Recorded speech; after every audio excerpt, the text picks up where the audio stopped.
Okay, so now we're on to step 4 of the bridge projects, I guess, step by step to important things that you have to do in your life. And of course, we're not going to mess around over the past few steps. We've introduced this idea of doing hard things.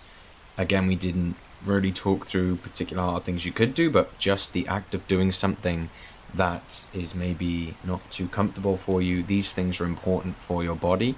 And of course, then that led us on nicely to how you can best prepare yourself for the day. And that, of course, begins the night before. You need to fix your sleep before you go any further with anything to do with your life.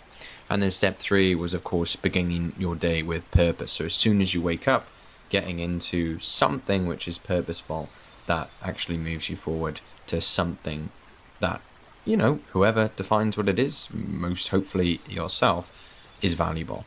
But now that moves us over to step 4, which is something we even talked about in the previous few episodes, which is exercise. This is generally a very, very good way to do something purposeful, maybe in the morning when you wake up. Just, that's what I do. I think it's probably a good way to wake up. Literally as well, scientifically, that is the case. It wakes you up. If you have sunlight in the eyes and you're exercising, it's actually quite good for you, but that's what we're going to get on today.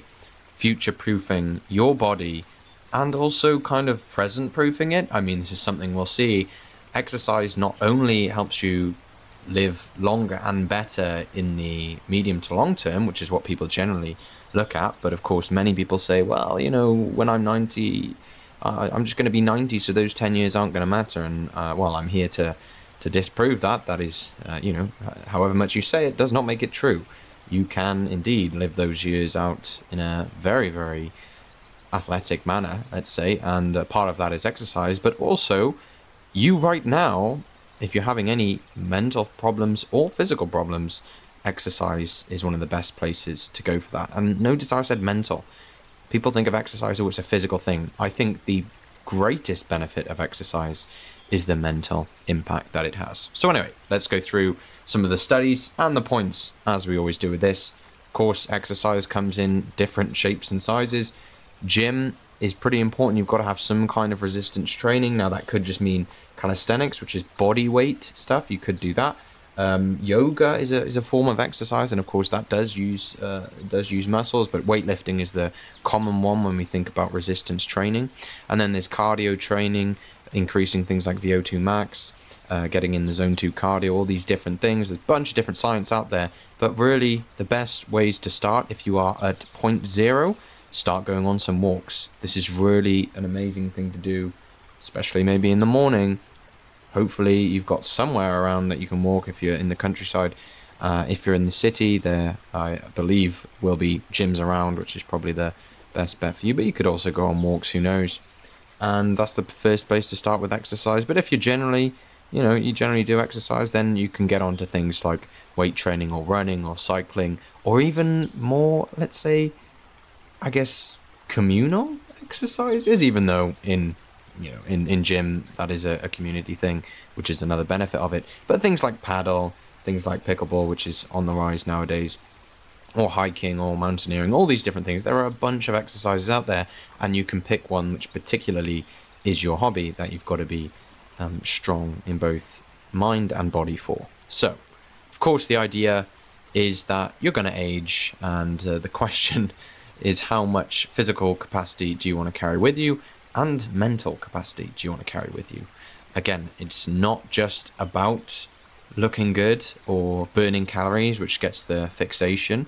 It's more so about the actual, I guess, cardiovascular fitness, the strength, the muscle mobility, the balance, all these different things, the flexibility. They are really, really important, and most importantly, hard to actually get right. And again, that difficulty, that hard thing, is something that's really important for your brain to, well, have to interact with on somewhat of a daily basis. So, as always, fitness predicts longevity. This is a pretty well done study. I don't think anyone is out there denying this, so we'll go through it pretty quickly. But a major 2024 review brought together 26 systematic reviews representing more than 21 million observations from 199 cohort studies. And of course, people with high cardiorespiratory fitness had roughly 50% lower risk of premature all-cause mortality. Now, again, I don't want to really dig too much on this. I think we all know that's the case. And of course, as we move into the future, there are going to be things out there that are, very useful, let's say, for our health. I think we all know that our longer term health is better if we exercise. And overall, these step-by-steps are just not just for, the longer term. They're for your life now. Things that you need to do now and why they benefit you now.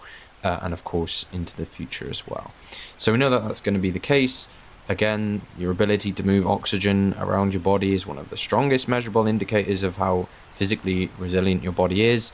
And of course, that is all just going to be, benefited hugely by exercising. So let's move on to the next one, is that, even at the age that you are now, you are actually most likely declining in, ability all round, including mental and physical. And this is actually something people don't really think about. But a Baltimore longitudinal study followed healthy adults aged 21 to 87, so 21 is pretty young, and found that peak aerobic capacity declined around 3 to 6% per decade in people in their 20s and 30s. Right, so this is something you don't really think about. And again, you can ask your parents, mine for sure say it. Even, 20s, 30s, 40s, 50s, you really start to feel it in probably even 40s. Obviously, there's a lot that goes on in people's lives. Stress is a factor. But, stress can actually be improved by exercise as well, as I'm sure we're going to see, because your body is more used to it. This goes back to the step 1 episode. But, 3 to 6% is quite a lot, right? That's a lot of decline with regards to aerobic capacity, which of course is like an overall all-round thing. And so if that's affecting you in your 20s and 30s, why wouldn't you do this thing, which is of course going to benefit your whole life, in order to offset that decline? And of course that accelerates as you age to more than 20% per decade into later ages like 60s, 70s and beyond.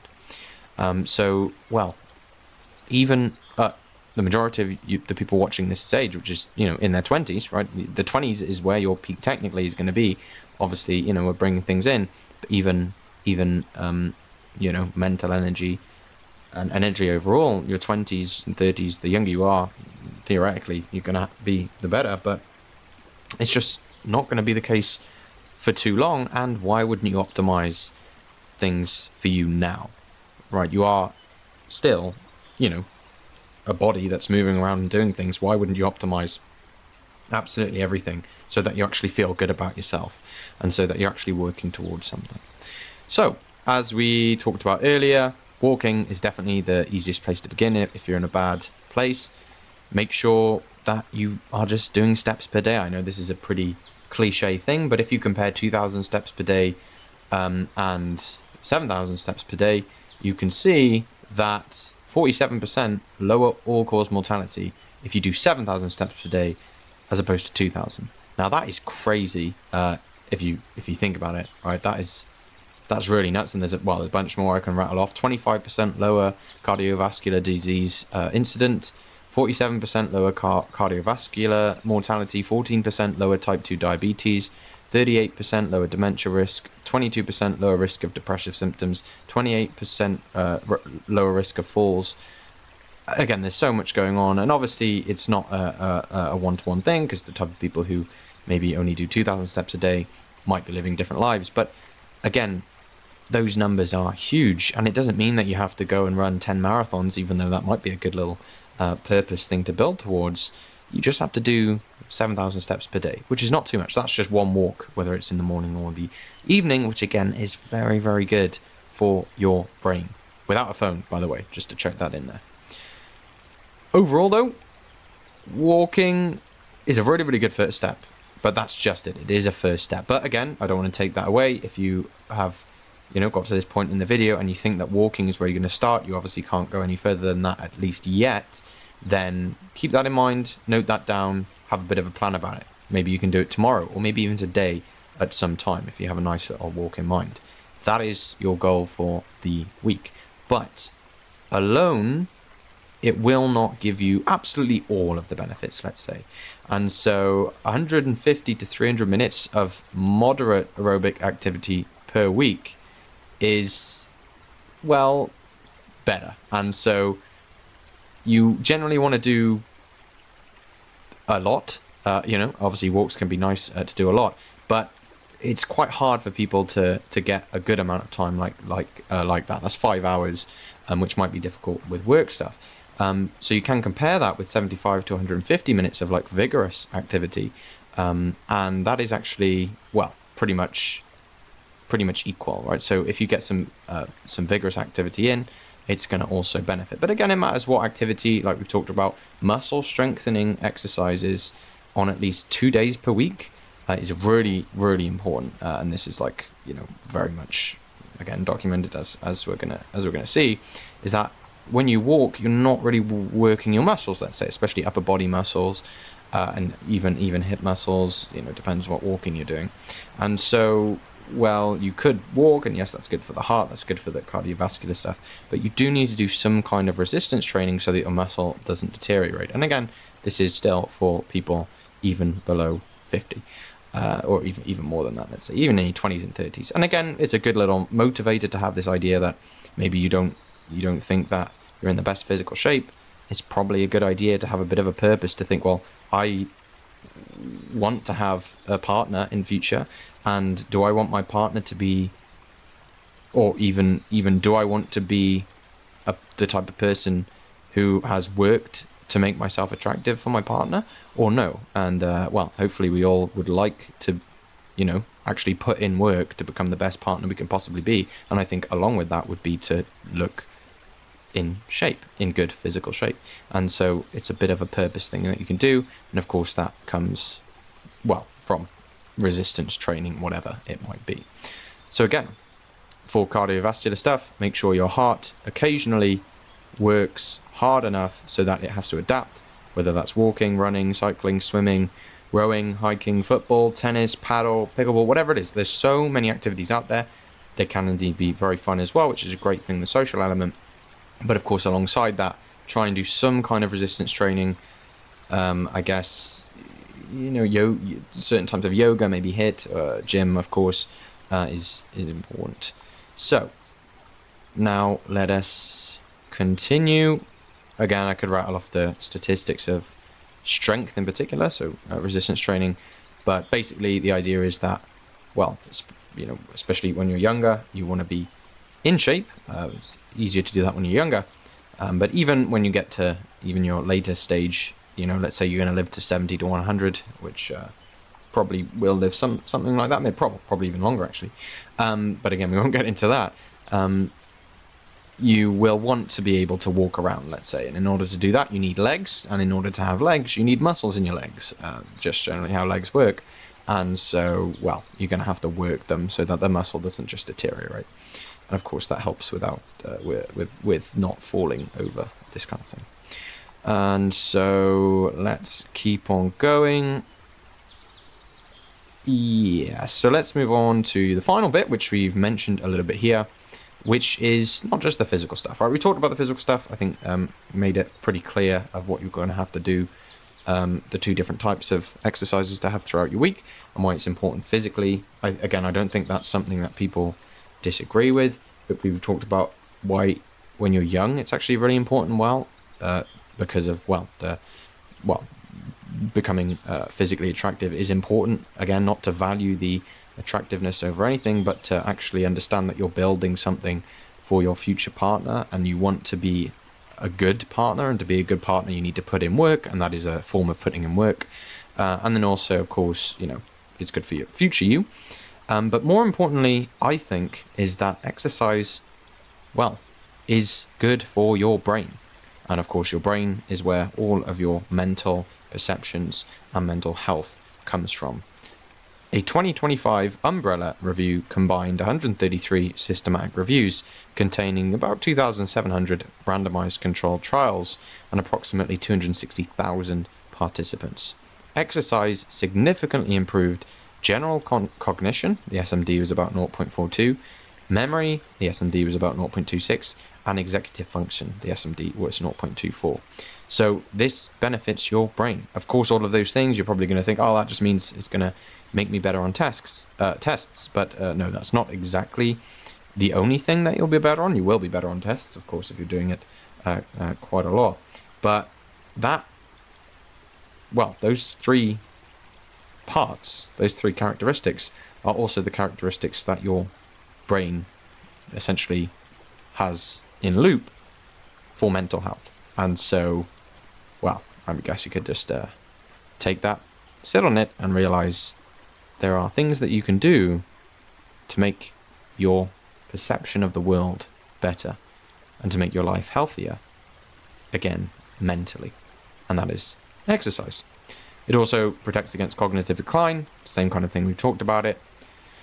Trains balance before you lose it, again, it's the same kind of thing.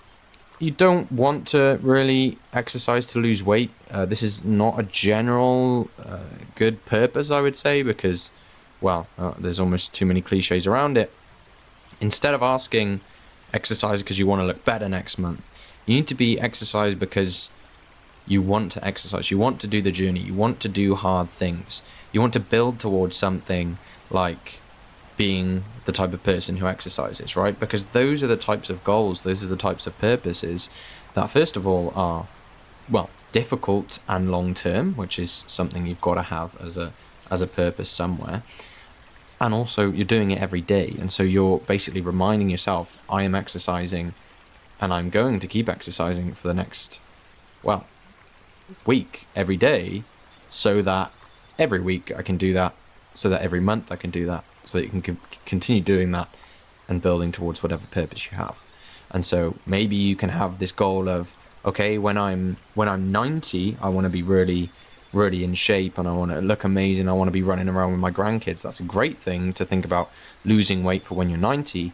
But you cannot think, oh, next month I'm going to measure my weight, or next 2 months I'm going to measure my weight, or next 3 months. I don't think it's the best way to go about it, because you're setting yourself up for a type of goal which finishes after a month, and then, you're in trouble, because first of all, you're going to be in a much shorter feedback loop, which is not good. You're going to be focusing on something which is almost setting yourself up for failure, and going to the gym or exercising is a lifelong thing.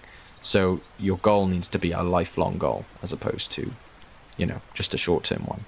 I would tell a completely different story if, of course, you had to get to a certain weight by next month or the world was going to explode, because there's no future after that, right? But there is no way on earth that I would tell you to exercise to a certain point in your life and then just stop.